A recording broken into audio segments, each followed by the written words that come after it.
Hello everyone, అందరూ ఎలాగున్నారండి?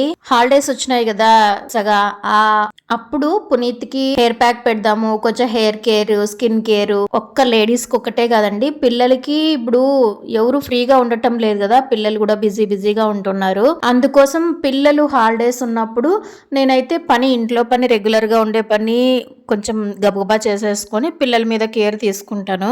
ఎన్ని రోజుల నుంచి చెప్తున్నాను, పునీత్ మందారం ఆకు పెడతానా, నీకు కొంచెం డాండ్రఫ్, ఇప్పుడు చుట్టూ వాతావరణం బాగలేదు కదండి, వర్షం పడతా ఉంది, చెమ్మగా ఉంది, కొంచెం ఇచ్చింగ్ అనేది స్టార్ట్ అవుతుంది తల్లోన. అందుకోసం నేను నా మెంతు నీళ్లు తాగుతామన్నమాట, అవి అట్లా మొలకలు వచ్చేసినాయి. కలబంద తీసుకొచ్చినాను, మందారం ఆకు తీసుకురాపోరా అంటే వాడు అస్సలు వింటం లేదు, నేనే పోయి తెంపుకొని వచ్చేసినాను. పూలు ఉన్నాయి చెట్టు నిండా, అడిగేసి తీసుకొని వచ్చినాను. మందారం ఆయిల్ అయిపోయింది. ఇక్కడ మా ఆయన అయితే ఆయన మెమరీస్ గుర్తు చేసుకున్నారు. ఏరు దాటిన తర్వాత తెడ్డి తగిలేసి అట్లాంటి వాళ్ళని తలుచుకుని తలుచుకోక ఒకటే అవసరం లేదులేండి అని చెప్పినాను నేనైతే.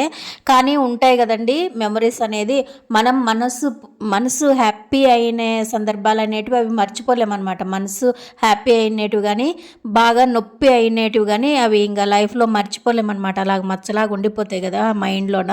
మా ఆయన అసలు ఇంకే ఊరన్నా పాడైపోయి ఉంటుంది అసలు. అట్లా కేర్ ఎంత గీపెట్టి నేనే తీసుకోవాలా కానీ కేర్, ఆయన అంటే నాకు ఇంకా విసిగిస్తారు అని నా దగ్గర అంటారు పర్సనల్గా, కానీ వాళ్ళ నాన్న అంటే భయపడతారు. నాకు ఫుల్ సతాయిస్తున్నాడని వాళ్ళ నాన్న దగ్గరికి తీసుకొని పోయి కూర్చోపెట్టినాను అనమాట. వాళ్ళ నాన్న దగ్గర అయితే అట్లా కిమ్మక్ అనుకున్నట్లు కూర్చుంటాడు అనమాట. చిన్నప్పటి నుంచి అంతేనండి, చిన్నప్పుడన్నా ఏమైనా బెదిరిస్తే నా దగ్గర కూర్చొని అంటించుకునేవాడు. ఇప్పుడు బాగా వెనక్కి తిరుగుతున్నాడు, అందుకని వాళ్ళ డాడీకి చెప్పేపాటికి వాళ్ళ డాడీతో కూర్చొని వాళ్ళ డాడీ అంటిస్తున్నారు. ఆయన ఇంట్లో ఎవరైనా ఫస్ట్ చిల్డ్రన్ ఉంటే చాలా స్వీట్ మెమరీస్ ఉంటాయి కదా, అలాగనమాట. అవన్నీ గుర్తు చేసుకుంటున్నారు. అవసరం లేదులేండి అని అంటే అవును నిజమే అని అంటున్నారు. మళ్ళీ వచ్చి కలబంద కట్ చేసినాను కదా, మొక్కమంతా పింపుల్స్ అండి. ఒక ఏజ్ వరకు పిల్లలు మన మాట వింటారండి, ఈ ఏజ్ అస్సలు చూడండి ఎంత గీపెడుతున్నాడో. ఇంకా ఆయనకి విసుగొచ్చేసి పడేసిపోయినాడు అనమాట. ఇంకా నేను బ్యాట్ ఎత్తుకొని వచ్చినాను, చెప్తే వినవానని బ్యాట్ తీసుకోరా ముఖంకి అంటించుకో నువ్వే అని. చూడండి అట్లా రౌడీయిజం చేసే వరకు వినడు. ఫస్ట్ ఆ మొబైల్ ఇస్తావా లేకపోతే దెబ్బలు తిని అప్లై చేసుకుంటావా అంటే అప్పుడు మాట విన్నాడండి. మీ పిల్లలు ఇంతేనా?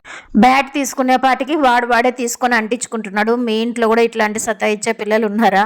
వీడియో నచ్చినట్లయితే ప్లీజ్ లైక్ చేసి ఛానల్ని సబ్స్క్రైబ్ చేసుకోండి.